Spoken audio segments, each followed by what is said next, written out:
ভাত আলু ঘাটি না, ডাল দিয়ে আলু দিয়ে ডাবুর দই কেটেই করতে হবে। ভাত।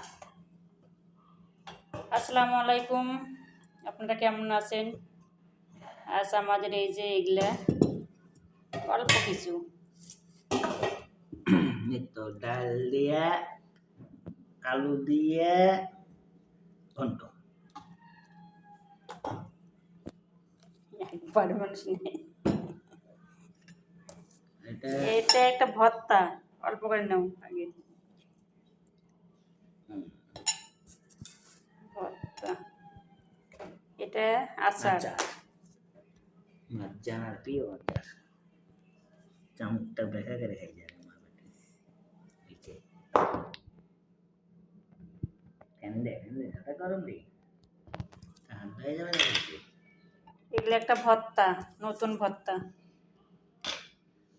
ব্যাস, আমাদের এগুলাই ছিল আজকে রান্না, বেশি কিছু না। বুঝলি